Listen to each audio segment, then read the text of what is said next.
You know, and I feel like we now know what Brock Purdy is. I think we've Mhm. seen the good and the bad of Brock Purdy. I think the good is what he is. Super competitive, plays with a chip on his shoulder, processes what he sees, smart as a whip, super competitive, very the ball comes out on time with accuracy. And I think the downside of Brock Purdy, I think we've already seen as well, which is he threw 33 picks in college. He gets a little aggressive. He gets a little loose with the ball. He tries to make plays that he probably can't make Mhm. time to time. And so there's going to be some turnovers along the way. That to me is kind of, and if he can be patient and check it down more and be a little bit more like, let's say, a young Alex Smith, take care of the football instead of being this Brett Favre, gunslinger, which is kind of what his natural inclination is. I think that will help him down the road. But I think we've seen what Brock is, good and bad. I don't think there's anything left to see as far as positives or negatives. I think he's shown Mhm. both. Where are you on Purdy? Because I think there's a lot of people that feel like there's still massive regression to come, and I don't. I think they're going to be waiting a long time. Yeah, I agree. And if I had a couple stats that I've tweeted these out and I've talked about them on the show. The first is so his passer rating right now is 109.9. So that leads the league. He's 24, he's 23 years old. He'll be 24 at the end of December. If he ends up leading the league, he'll be the youngest quarterback to do it since Dan Marino did it when he was 22. Tua Wow. led last year at 24 years old, and Nick Foles also led one year at 24 years old. But this season is mostly Brock at 23. That's how good he's been. He's also been the only quarterback, well, the second quarterback, Kurt Warner being the other one, with 3 TDs and 140 plus passer rating in 3 games, at least 3 games in his first 2 seasons. So he's doing things that we haven't seen done. And like you mentioned, his numbers are fantastic. It's like 28 touchdowns over his first 17 games. If he keeps on this pace, he's going to throw for more yards than any 49ers QB in history in a season. And I know that there's an extra game this year, but the only QBs to ever throw for 4,000 on the Niners were Garcia and Steve Young, and Purdy's on a pace to eclipse both of them. Purdy's like on a 4,400-yard pace, I think, right now. And yeah, he makes mistakes. He makes some throws that are, like you said, Brett Favre like is a good way to do it. Where his first touchdown against Jacksonville was one of those throws where you're like, no, what are you doing? And then it lands in Ayuk's hands, and you're like, okay, just don't ever do it again. But he Right, made it right. No, work. no, no, no. Yes, yes, yes. Yeah, no, no, no. Yes, it was totally one of those. But that's that play and his touchdown pass to Kittle. So I don't know if he wanted Ayuk over the middle or he was just pump faking whatever he was, but the pocket collapses and he hits Kittle on the long pass on the outside. So whether he knew Kittle was on the outside and he pump faked because he wanted to get it there, whatever the reason was. But that's a play that we've seen Jimmy Garoppolo get sacked there. How many times have we seen that play get hit by a Niners quarterback recently?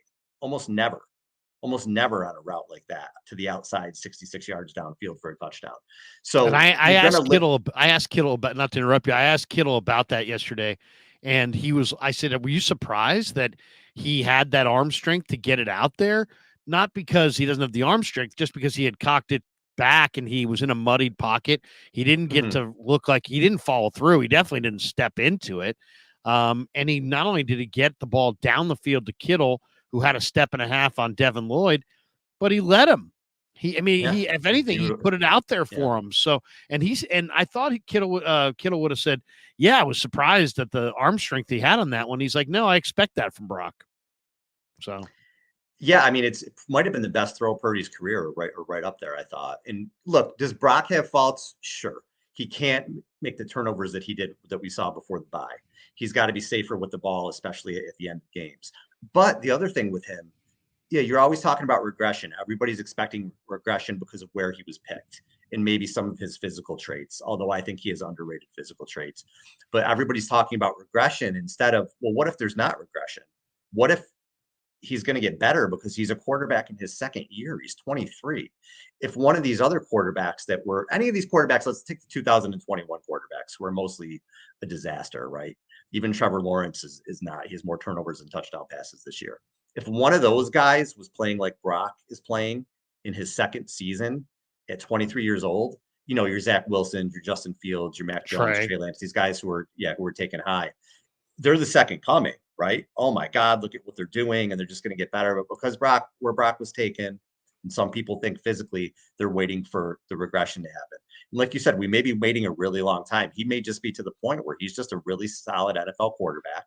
And if he's in the right system, and mostly all quarterbacks, unless you're Patrick Mahomes, are mostly system quarterbacks. Like, you have to have a good system to play in and good players around you. If he's a solid quarterback in a good system, and Kyle Shanahan has a good system, he plays for the 49ers. He doesn't play for the Commanders or the Giants. He plays for the 49ers.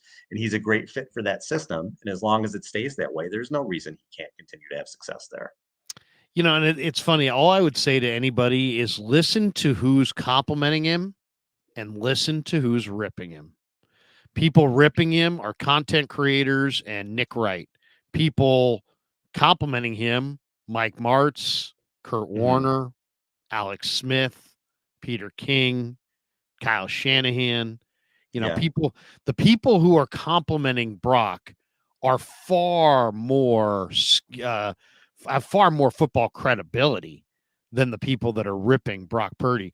He's made 17 starts. The Niners have gone 13-4 in those 17 starts. He ranks second in the NFL in QBR, first in yards per attempt, sixth in completion rate at 68.1%, which is right on line with what he did at Iowa State. Fifth in touchdown passes with 31, third in touchdown to interception ratio at 3.9. So the guy's played really, really well. And yet, people will point to, through 9 games this year, he has 14 turnover worthy plays, 6 most in the NFL. And that comes after he had 7 in 10 games last year. That's the pushback. But you mentioned he leads the NFL in yards per attempt since becoming the Niner quarterback. And, all those stats about air yards, he's higher than Mahomes and several other NFL quarterbacks in all those stats as well. So, the old saying, stats lie, liars use statistics. You can pull out any stat to tell you anything and paint any picture you want. Right. At the end of the day, the guy's playing pretty good ball, and they're winning a lot of games. What showed me the most about him, I thought too, is young quarterbacks, especially, the confidence can be so fragile. And he played 3 of probably his worst games of his career. Well, I thought he played well in the previous 2 going up, like against Minnesota until the turnovers, and against Cincinnati until the turnovers. I thought he had some good moments, but those are moments that can shatter somebody's confidence, right? Look at Mac Jones. Look at Zach Wilson. They have no confidence. Yeah. Purdy has that stuff happen. He has a bye week to listen to everybody talk shit about him, right? How awful he is, and we're getting ready for Sam Darnold. And he comes back and throws for 296 and 3 touchdowns and is in complete control. None of that bothered him. And as a quarterback, that's what I want. I want my quarterback to be confident to say, like, you know what? Yeah, I didn't play well, but I don't care. I'm going to roll out and try to throw this ball to Brandon Ayuk over 2 people. I want that kind of confidence. So that's important that he came back. I thought that Jacksonville game said a lot about him. Is he going to go and is he going to be a shell of himself? Is he going to play scared? No, you want to play confident again. So you want that in a quarterback. You want your quarterback to be confident. You want your quarterback to forget about mistakes. You want your quarterback, I don't want him to be arrogant, but you want your quarterback to be a little cocky. You want to follow that guy. So I was really impressed with the way he came back. And the only thing that's going to answer these questions about Purdy is time, right? If in a year from now he's still doing well, in 2 years from now. But what we're seeing at the moment, and what we've seen here quarterback-wise the past few years, I don't know what people should be happy. Fans should be happy with what they've seen from him. No doubt. And it's something where, it's like, I think there were just a lot of people who were sold on Trey Lance and they don't want to admit they were wrong. And then there's a lot of people that their only real point of comparison is Jimmy Garoppolo, and they felt burned by Jimmy. I believed in Jimmy and I looked up and Jimmy was no good. And so, you know what? This guy can't be any good. This is, I want to share the screen on this one, Al, because to me, this is a question that I had asked Purdy, not this week. This is last week. Let me just show this to you. I'm going to play it off my Twitter. This is a question I asked him about last week about the bye week. My fiance and her family on the farm. Basically, I said, "How'd you spend your bye week?" And you so mentioned how he wasn't bothered too much by that other guys get broken by all the criticism. Listen to how he answered the question about how he spent his bye week, and then we'll talk. How do you spend bye week, and how do you hit a reset? Help you get the rest of the year.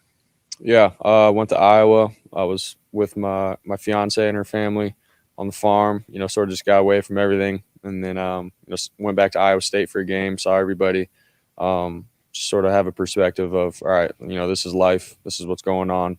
Yeah, I'm playing in the NFL for the 49ers, but I still have a good life with my fiance and everything to come. So it was good just to be able to breathe and get my mind and my thoughts, everything together, and regroup for what's to come for the second half of the season. So it was good for me.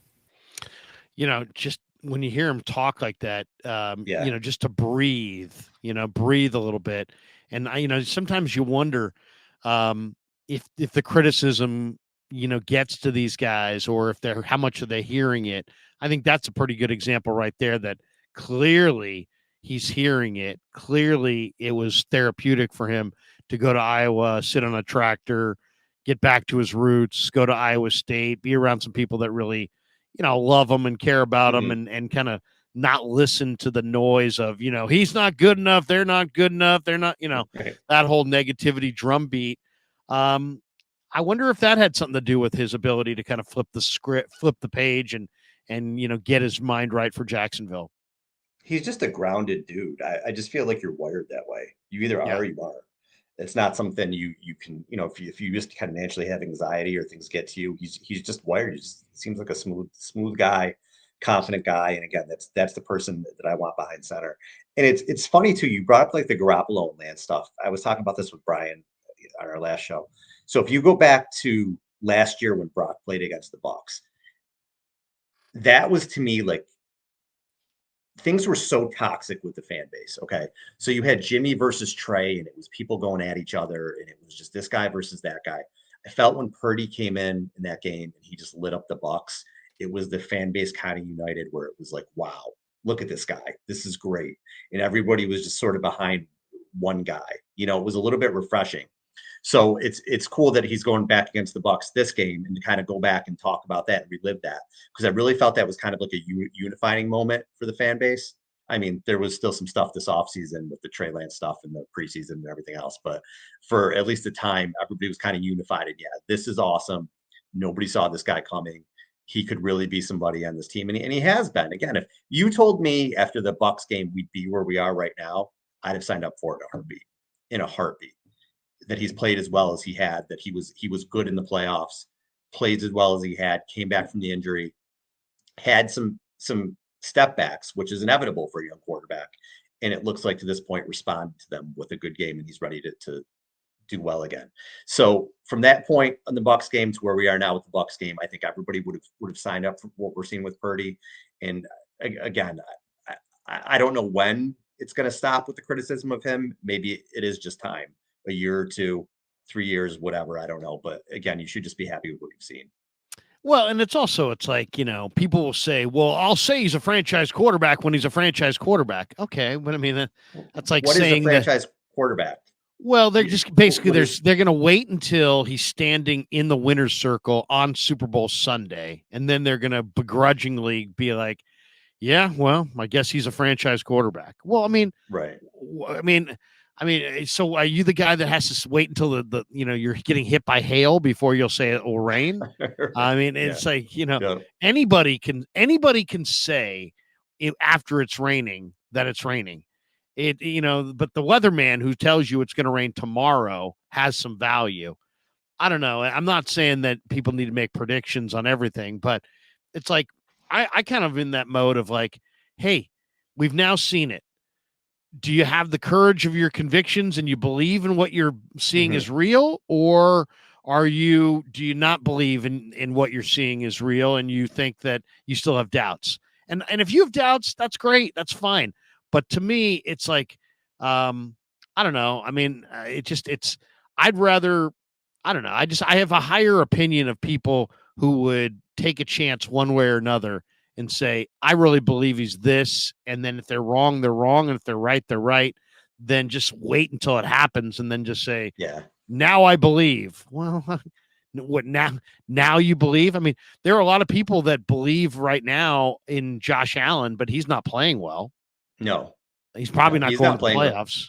He's not playing like a franchise. I mean, he's immensely talented. We've seen him be amazing, but at the moment, he's not playing like a franchise quarterback. He's making horrible decisions. So, what Horrible. is a franchise quarterback? There's one Patrick Mahomes. There's one of them. That's it.